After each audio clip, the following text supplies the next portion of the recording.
ქართულმა ოცნებამ ჩვენი სახელმწიფოს ევროპული მომავლის ხარჯზე კვლავ შემოიტანა რუსული კანონმდებლობა საქართველოს პარლამენტში, მიუხედავად იმისა, რომ ჩვენი პარტნიორები აფრთხილებენ სახელმწიფოს და ხელისუფლებას, რომ ამ კანონის მიღების შემთხვევაში საქართველოს დაკეტილი აქვს გზა ევროკავშირისკენ, მიუხედავად იმისა, რომ ჩვენ შარშან საქართველოს მოქალაქეებმა ძალიან მკაფიო პასუხი გავოცით ხელისუფლებას ამ კანონთან დაკავშირებით, ეს კანონი კვლავ გამჭვირვალობის ჭყალებში საფუძვლით შემოიტანა ქართულმა ოცნებამ საქართველოს პარლამენტში.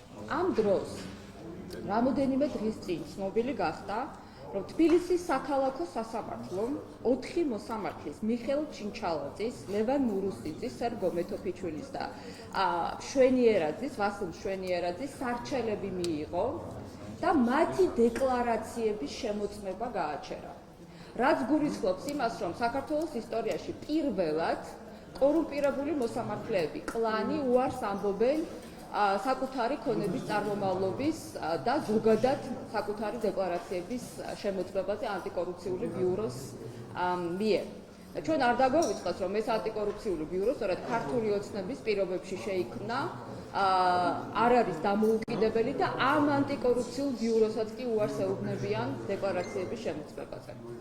ანუ კლანი ღიად, საჯაროდ კორუმპირებული კლანი მოსამართლეები საკუთარი ქვეყნის ევროპული მომავლის ხარჯზე უარს ამბობენ საკუთარი დეკლარაციების შემოწმებაზე. ამჯერად, მაშინ, როდესაც ჩვენ ყველაფერს უნდა ვაკეთებდეთ ჩვენი ევროპული მომავლის და ევროკავშირში ინტეგრაციის კონტექსტში, მაშინ, როდესაც საქართველოს მომავალი უნდა იყოს და არის განსაზღვრული საქართველოს კონსტიტუციით, ამ შემთხვევაში ქართული ოცნება, ხელისუფლება და სასამართლო დგას ჩვენი ქვეყნის მომავლისა და წარსულს შორის და მიგვაჩნევს წარსულში. ამიტომ იმ შემთხვევაში, როდესაც ჩვენ დღეს გვაქვს რუსული კანონმდებლობა დაინიცირებული საქართველოს პარლამენტში, მე მაინტერესებს ან გამჭვირვალობის საფუძვლით, მე მაინტერესებს კითხვებზე პასუხი საქართველოს ანტიკორუფციული ბიუროსგან და საჯაროდ უსვავ ამ კითხვებს საქართველოს ანტიკორუფციულ ბიუროს.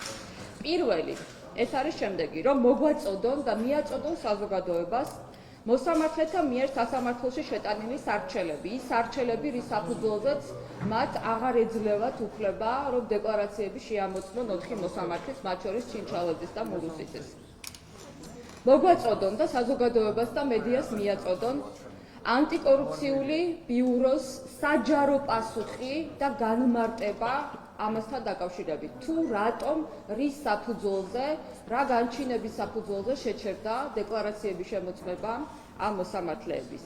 და ასევე საჯაროდ მედიას და საზოგადოებას მიაწოდონ ანტიკორუფციულმა ბიურომ თვითონ და საქართველოს ხელისუფლებამ და განმარტოს ასევე საქართველოს პარლამენტში უმრავლესობამ, თუ რა სტრატეგია აქვს ამ შემთხვევაში ანტიკორუფციულ ბიუროს სასამართლოში საკუთარი პოზიციების დასაცავად. გაასაჩივრა თუ არა აღნიშნული აქტი, როდესაც მურუსიძე, ჩინჩალაძეს და კიდევ 2 კლანის მოსამართლის დეკლარაციების შესწავლა შეჩერდა და აპირებს თუ არა მიუხედავად ამ უკანონო არასამართლიანი და არაევროპული გადაწყვეტილების მიღების კონტექსტში საკუთარი პოზიციები კვლავ დაიცვას. იმის მაგივრად, რომ ჩვენ ვაკეთებდეთ ყველაფერს ევროკავშირში შესასვლელად და იცით, რომ დეკემბერში ჩვენ უნდა გაგოხსნათ მოლაპარაკებები, ამ შემთხვევაში ჩვენ ხედავთ სრულ საბოტაჟს საქართველოს ევროპული მომავლის. ეს არის პირველი რუსული კანონმდებლობა, რომელიც ვითომ გამჭვირვალობის პრინციპით შემოიტანა უმრავლესობამ და ჩვენ ხედავთ მოსამართლეების გადაწყვეტილებებს და სიჩუმეს და დუმილს ანტიკორუფციული ბიუროსი, ამიტომ მივმართავ მათ საჯაროდ, რომ ეს პოზიციები გამოიტანონ და საზოგადოებას უთხრან და მეორე, ეს არის ძალიან მნიშვნელოვანი. ეს არის ტყუილი და ფარისევლობა, მაშინ, როდესაც ქართული ოცნება გამჭვირვალობის პრინციპით უდგება რუსულ კანონს. მადლობა.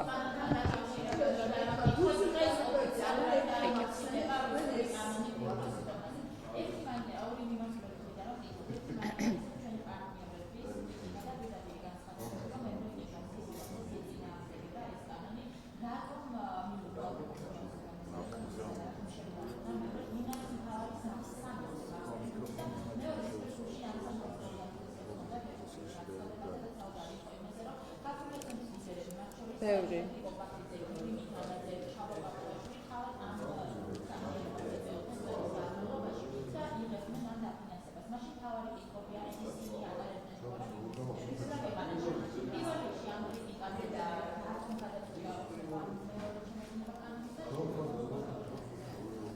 ეს არის პირდაპირი საბოტაჟი და დაბრკოლება საქართველოს ევროპული ინტეგრაციის. მეორე, ეს არის საქართველოს მოქალაქეების საზოგადოების დახლეჩვის მცდელობა, იმიტომ რომ ჩვენ ვნახეთ 26 მარტს ძალიან დიდი სიხარული, ერთიანობის სიხარული და რა თქმა უნდა ბიძინა ივანიშვილისთვის და ივანიშვილის პარტიისთვის ეს სიხარული არის მიუღებელი. ის ენერგია, რომელიც იყო ერთიანობის, ივანიშვილს ეშინია, რომ ის წინააღმდეგ არ იყოს მიმართული და ამიტომ შემოიტანა ეს დახლეჩვის მართლა უპრინციპობის მაგალითი, როდესაც შარშან საქართველოს მოქალაქეებს ქართული ოცნება უმტკიცებდა, რომ რუსულ კანონმდებლობას აღარ დაუბრუნდებოდა. რაც შეეხება იმ ადამიანებს, ვინც დღეს ყალბად გვიმტკიცებენ იმას, რომ ნებისმიერი ორგანიზაცია, რომელიც ჩვენი საერთაშორისო პარტნიორებისგან იღებს საერთაშორისო დახმარებას და ეს დახმარებები მიდის კულტურის, მეცნიერების, ადამიანის უფლებების, კანონის უზენაესობის, ძალადობის ხორბლი ქალების, ბავშვების და სხვადასხვა ძალიან მნიშვნელოვანი პროგრამებში აქ ყალბი მტკიცება და ფარისეულური მტკიცებაა იმის, რომ თითქოს ეს კანონმდებლობა მიემართება გამჭვირვალობას, რაც არის სრული ტყუილი და ეს დადასტურდა მეტას, ანუ Facebook-ის მიერ, რომელმაც დაბლოკა პრაქტიკულად ყველა ეს ყალბი ინფორმაცია, რომელსაც აშიარებს და აზიარებს ქართული ოცნება და ასევე აიძულებს საჯარო სექტორს, რომ ეს ინფორმაცია გადააზიაროს. რა თქმა უნდა, ეს ადამიანები, რომლებიც მუშაობენ წლების განმავლობაში არასამთავრობო სექტორში, ან წლების განმავლობაში იღებდნენ ხელფასს ჩვენი საერთაშორისო პარტნიორებისგან, ეს ადამიანები ეხლა ავრცელებენ ფარისევლობას, იმიტომ რომ ძალიან კარგად იციან, რომ ეს კანონმდებლობა მიმართულია ევროკავშირის წინააღმდეგ პირველ რიგში და ესეთი განცხადება ჩვენ მოვისმინეთ არაერთხელ და ძალიან კარგად იციან, რომ არაფერი საერთო საერთაშორისო ტექნიკურ დახმარებას, რომელიც მოდის ჩვენი საერთაშორისო პარტნიორებისგან, ევროკავშირისგან, ამერიკის შეერთებული შტატებისგან, არ აქვს საერთო გაუმჭირვალობასთან, იმიტომ რომ დეკლარაციების მიხედვით, ჩვენი საგადასახადო კოდექსის მიხედვით, ფინანსური, ასე ვთქვათ, აქტივების მიხედვით ხელისუფლებამ ძალიან კარგად იცის, სად მიედინება რესურსი, საიდან მოდის რესურსი და ძალიან კარგად იციან, რომ ეს კანონმდებლობა ითვალისწინებს მათ შორის გამჭვირვალობას. არის ერთი მიზეზი კიდე, რომელსაც მე მინდა ხაზი გავუსვა, ეს არის სადამკვირვებლო მისიების დისკრედიტაცია. 2024 წელს ჩვენ გვაქვს ძალიან მნიშვნელოვანი არჩევნები. ეს არჩევნები გულისხმობს ნამდვილად საქართველოს მოქალაქეების ნების დაფიქსირებას და ჩვენ ვხედავთ წინააღმდეგობას ამ მიმართულებით, მათ შორის ჩვენი ემიგრანტებისთვის ხმის მიცემის უფლების მიცემას და ასევე მეორე ეს არის სამოქალაქო საზოგადოებას, ვინც არის ჩართული სადამკვირვებლო მისიებში, ვინც არის ჩართული არჩევნების შეფასებაში, ვინც არის ჩართული რეალურად წინასაარჩევნო გარემოს შეფასებაში, ყველა ამ სამოქალაქო საზოგადოების დისკრედიტაცია და სტიგმატიზაცია მოხდეს და მათ შორის თქვან შემდეგ, თქვათ წინასაარჩევნო პერიოდის ან შემდეგ არჩევნების შეფასების შემდეგ, რომ ეს ორგანიზაციები ატარებენ უცხო ქვეყნის გავლენებს. ეს არის ძალიან მიზანმიმართული დაგეგმილი კამპანია, რომელიც გულისხმობს ყალბი ინფორმაციის გავრცელებას პროპაგანდის სახით ქართული ოცნების მხრიდან და ეს არის მიზანმიმართული კამპანია იმისთვის, რომ ბიძინა ივანიშვილმა ძალაუფლება შეინარჩუნოს და საქართველოს სულ ევროკავშირში შეაჩეროს.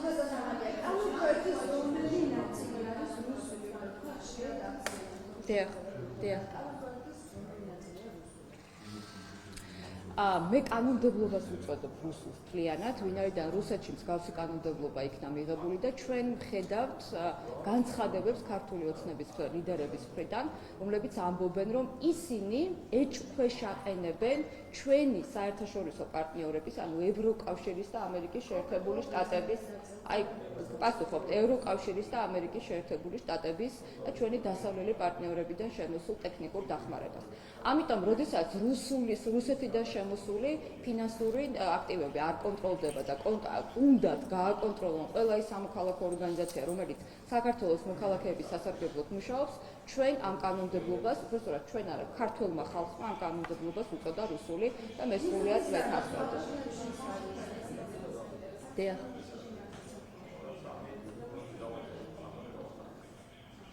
იცით რა, მე შარშან იცის თქვენ, რომ ჩვენ ვიყავით კომიტეტებზე, მათ შორის მე პირადად ვესწრებოდი კომიტეტს, სადაც პირიქით ქართული ოცნება განმოდიოდა იერიშსა და თავდასხმაზე.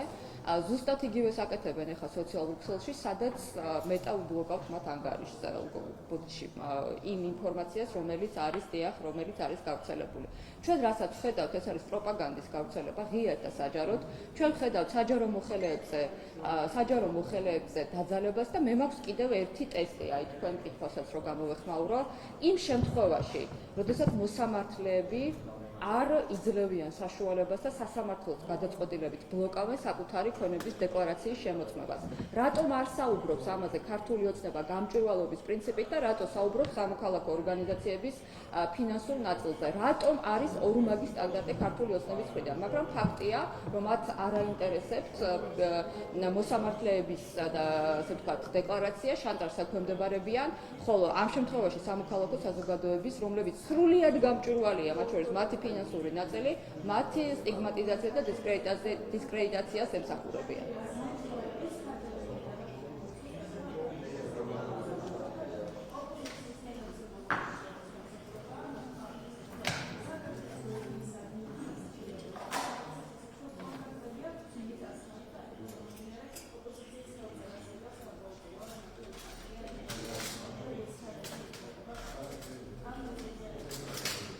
სიგიჟეა, ეს არ ვიცი, მე ხა ამას შეიძლება გავცე თუ არა სერიოზული პასუხი, არ ვიცი, სიგიჟეა ეს. როგორ შეიძლება, რომ ესეთი სერიოზულმა ადამიანმა ესეთი რაღაც ისაუბრო, რომ რა ვიცი, კორპორაცია, Facebook-ი, Meta ბლოკავს ოპოზიციასთან კავშირში რაღაც ინფორმაციას. ყალბია ეს ინფორმაცია და იმიტომ იბლოკება.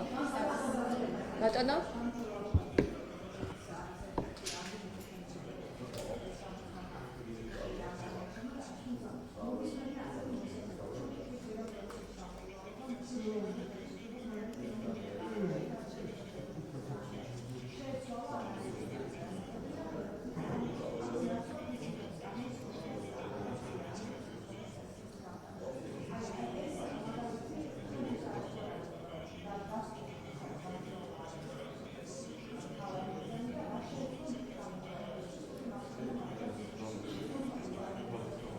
მე სრულად შემიძლია მთელი პასუხისმგებლობით გითხრათ, რომ ის კანონმდებლობა, რომელიც ჩვენ დღეს გვაქვს, სრულად ითვალისწინებს გამჭვირვალობას სამოქალაქო საზოგადოების და არასამთავრობო სექტორის, იმიტომ რომ ნებისმიერი თეთრი, ნებისმიერი ცენტი, რომელიც შემოდის საერთაშორისო ტექნიკური დახმარებით, ეს ფინანსური რესურსი არის სრულად გამჭვირვალე და ხელისუფლებამ ძალიან კარგად იცის, სად მიდის რა ორგანიზაციებს და რა მიმართულებით ხმარდება ჩვენი საერთაშორისო პარტნიორების ტექნიკური დახმარება. აქვე უნდა ვთქვათ ერთი ძალიან მნიშვნელოვანი მომენტი. არავითარი გამჭვირვალობა ამ კანონმდებლობაში საფუძვლად არ დევს, ვინაიდან ჩვენ ვხედავთ და აი კიდევ მინდა ხაზი გაუსვა მოსამართლეების გადაწყვეტილებას, რომ სასამართლო გამოიყენონ საკუთარი ქონების დასაცავად, საქართველოს სასამართლო და ანტიკორუფციულ ბიუროს დღემდე საჯარო განცხადება ამასთან დაკავშირებით არ გაუკეთებია. თუ გამჭვირვალობაზეა საუბარი, დაიწყონ მურუსიდით და ჩინჩალაძით და თავი დაანებონ სამოქალაქო საზოგადოების და საქართველოს მოქალაქეებს. გარდა ამისა, მინდა ვთქვა, რომ თუ ჩვენი კანონმდებლობა არის გაუმჭვირვალე, მაშინ 12 წელი გასაკეთებდა 11 წელი ქართული ოცნება, როდესაც მათ მხოლოდ ეხლა გაახსენდათ და შაშან ამ კანონმდებლობის მიღება. ამიტომ პირველი ეს არის დახლეჩვის მცდელობა საზოგადოების, მეორე ეს არის სადამკვირვებლო მისიების სამოქალაქო სექტორის დისკრედიტაციის მცდელობა, რომ შემდეგ არჩევნებამდე და არჩევნების შემდეგ მათ ღიაც დასდონ ბრალი უცხო ქვეყნის, ასე ვთქვათ, გავლენის გატარებაში და მესამე ეს არის ჩვენი ქვეყნის ევროკავშირში შეჩერების სვლის მცდელობა. სხვა მიზეზი ამას უბრალოდ არ გააჩნია და ეს არის ნამდვილად ძალიან ესეთი ღია, საჯარო და სწორედ ეს არის გამჭვირვალე. ამიტომ, როდესაც ერთის მხრივ ჩვენ გვყავს ირაკლი ღარიბაშვილი, რომლის ქონებაც დღემდე ვერ გავიგეთ საიდან მოდის, ასევე მოსამართლეები და მეორეს მხრივ ამ გამჭვირვალობაზე საუბრობს ქართული ოცნება, ეს არის ფარისევლობა და სიყალბე.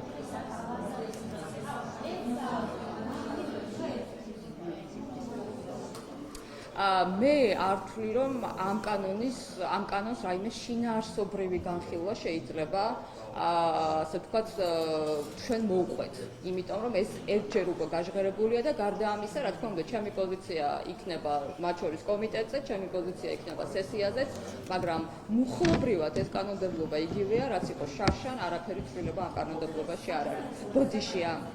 დიახ.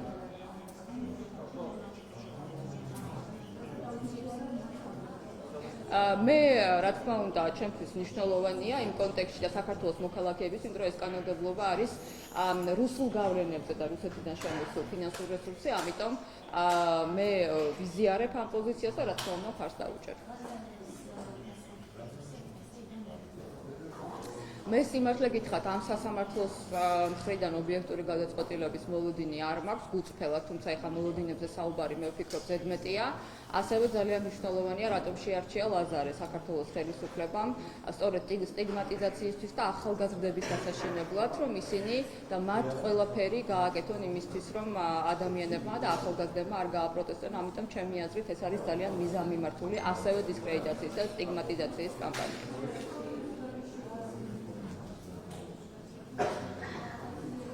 დიახ. ავიდა ხო? თუ არ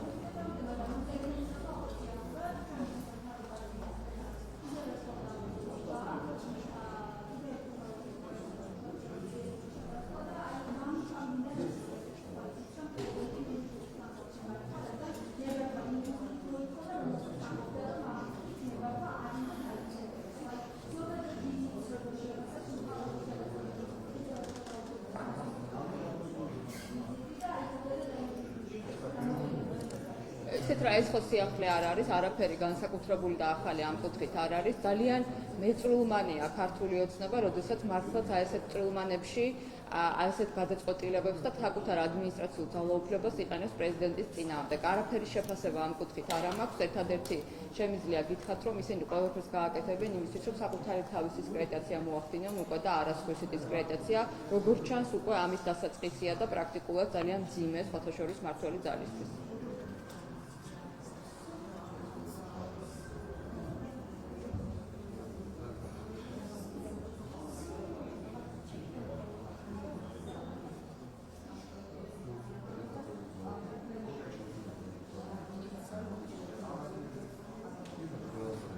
რა განხილვაში უნდა მივიღოთ მონაწილეობა, როდესაც ეს არის ის პრობლემა, რომელიც საქართველოს მოქალაქეებს საერთოდ არ აწუხებს და ერთადერთი ვინც ამაზე საუბრობს, არის ბატონი მამუკა მდინარაძე და უმრავლესობის წარმომადგენლები. რატო არ საუბრობენ ქალებზე ძალადობაზე, ბავშვების და მოზარდებზე სექსუალურ ძალადობაზე, რატო არ საუბრობენ იმ პრობლემებზე, რომელიც არსებობს. ამიტომ ეს არის ის პროპაგანდა, რომელიც ქართულმა ოცნებამ წამოიწყო სწორედ რეალურად ასევე საკუთარი ძალაუფლების მონოპოლიზაციისთვის და მხოლოდ საკუთარი ძალაუფლების არაფერი საერთოდ მას საქართველოს მოქალაქეების პრობლემასთან არ აქვს. დიახ.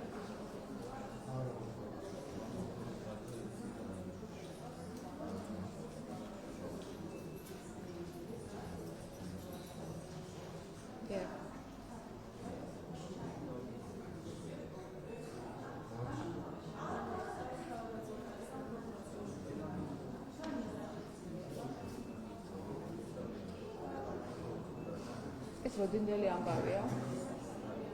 არა, ეს როდის მოხდა, რომ ინვესტიციები ჩაადებინა?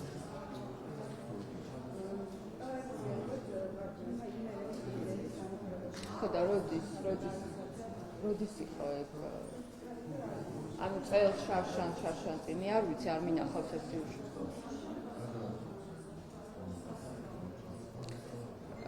მე ერთი რამ შემიძლია გითხრათ, რომ ნებისმიერი გადაწყვეტილება, რომელიც პროკურატურის მიერ იქნება სისხლის სამართლის საქმის აღძვრა ხაზარა და ჯაფარიძის მიერ, ეს იქნება პოლიტიკური გადაწყვეტილება და არაფერი საერთო მას სამართლიანობასთან არ ექნება, იმიტომ რომ საქართველოს სასამართლო, საქართველოს კრიმინალური იუსტიცია სამწუხაროდ არ მოქმედებს იმ სტანდარტით, რა სტანდარტით აუცილებელია დამოუკიდებელი მართლმსაჯულებისთვის.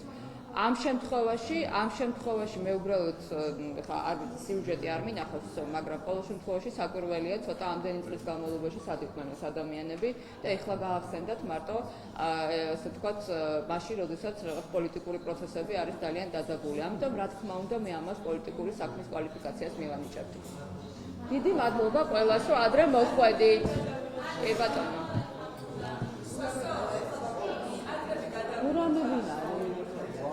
რაღაცა საგანგებო განცხადება აქვს, გავიგე. არა, ხალხის ძალას.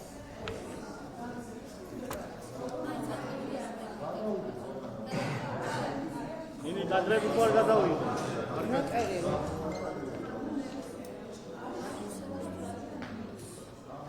ნინი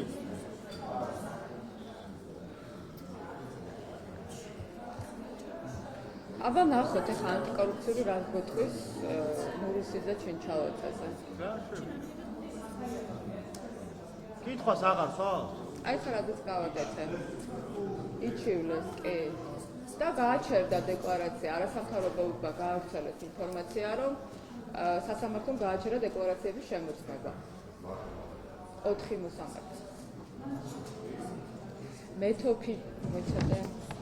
მეთოფიშვილი, მურუსიძე, ჩინჩალაძე და შვენიერაძე. ანუ ეს 4 კლანის მოსამართლე და მოკლედ ამათ იჩივლეს.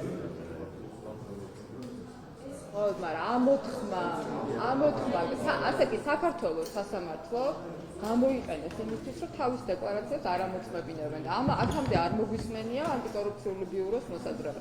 ეხლა ჩემი დეკლარაცია ხო ამოწმებენ ოპოზიციონერების დეკლარაციას, ჩემი არის თუ არა არც მახსოვს, მაგრამ ხო არ არის მე მგონი. ეხლა მე იქნება ალბათ, მაგრამ მე რო შევიტანო სასამართლოში ხო არ გამიჩერებენ. რა მაგ დასამალი? შეამოწმა.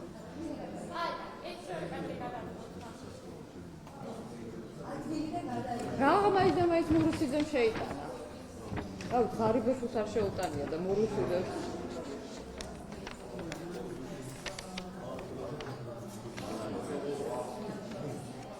არ ვიცი როგორ ამოწმებს. არ ვიცი მე როგორ ამოწმებს, ანუ ამოწმებს მაღალ თანამდებობებს. კი ბატონო.